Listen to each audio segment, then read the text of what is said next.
সংগ্রামী সাথী ও বন্ধুগণ, আমরা এখানে কেন উপস্থিত হয়েছি, কী জন্য উপস্থিত হয়েছি, এটা আমরা সবাই জানি ইতিমধ্যে। তো আমাদের একটি চাওয়া যে সাম্য আমাদের ভাই, যে হচ্ছে জুলাই গণ অভ্যুত্থানের সম্মুখ যোদ্ধা ছিল, যার মিছিলে প্রকম্পিত হতো রাজপথ, সেই সাম্যকে ঢাকা বিশ্ববিদ্যালয়ের সোহরাওয়ার্দী উদ্যানে হত্যা করেছে একটি দুর্বৃত্ত চক্র। কিন্তু এখনও তদন্তের গাফিলতি চলছে, এখনও হচ্ছে মূল আসামিকে ধরা হয়নি।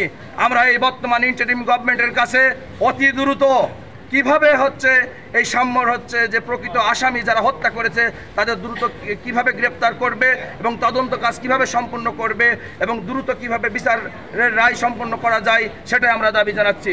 প্রিয় বন্ধুগণ, আপনারা জেনে ব্যথিত হবেন এটাই যে সাম্য আমাদের ভাই, সে তার ওই দিন IRER প্রোগ্রাম ছিল, প্রোগ্রাম শেষ করে সে সোহরাওয়ার্দী উদ্যানের ওখানে ছিল, তার বন্ধুদের সাথে ছিল।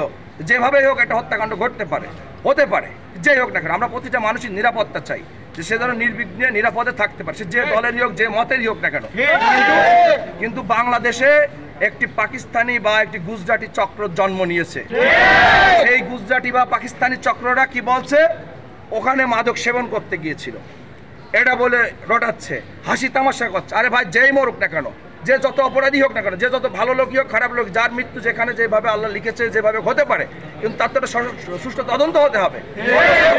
অথচ সেই বটচক্র তারা হাসি ঠাট্টা করছে যে মাদক সেবন করতে গেছে, ওখানে কেন গেল, এগুলা বলছে। এবং তারা এটা বলে শুধু ক্ষান্ত নয়, তারা কি বলছে, ছাত্র দল করা মেয়েরা হচ্ছে দৌলতদিয়া ঘাটের পতিতা কর্মী বা যৌন কর্মী, এটা উল্লেখ করছে। এটা কারা করছে? এইগুলো হচ্ছে আইডেন্টিফাই করতে হবে, প্রশাসনকে আইডেন্টিফাই করতে হবে। যারা বাংলাদেশকে ওন করে না, যারা বাংলাদেশকে ভালোবাসে না, তারা এগুলো ঘটাচ্ছে। সে যে দলেরই হোক, মা বোন প্রত্যেকের বাসায় আছে। একটা মানুষ রাজনীতি করতে পারবে না, সে যৌনকর্মী হয়ে যাবে। আমি যদি বলি যে আপনারা যারা গোপনে গোপনে বিভিন্ন কর্মকাণ্ড করে বেড়ান, তারা কি সেটা আপনাদের কাছে দাবি জানাচ্ছি। আমার বোনরা যদি যৌনকর্মী হয়, তাহলে আপনারা যারা ভেতরে ভেতরে খেলে বেড়ান, গোপনে গোপনে খেলে বেড়ান, আপনারা কারা? তারা। আমরা বলছি না যে আপনারা যৌনকর্মী, আমরা কখনোই সেটা বলবো না, বলতেও চাই না, কারণ তারা সেটা না। আমরা কেন যৌনকর্মী বলবো?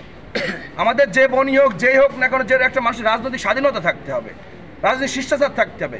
তারা কিছু বট চক্র, যাদের আমার ধারণা এদের বাপ মার ঠিক নাই। এদের বাপ মার ঠিক থাকলে কোনোদিন একটা ছাত্রদল হোক আর সাধারণ নারী হোক আর যেই হোক, একটা মানুষকে হঠাৎ করে বলে যাচ্ছে যৌনকর্মী, এটা কেন বলতে পারে? কোনো সুস্থ লোক এটা বলতে পারে না। যারা অন্তত মিনিমাম বাংলাদেশকে ভালোবাসে, যারা ইসলামকে ভালোবাসে, তারা হুটহাট কারণ নামে ব্লেম করতে পারে না।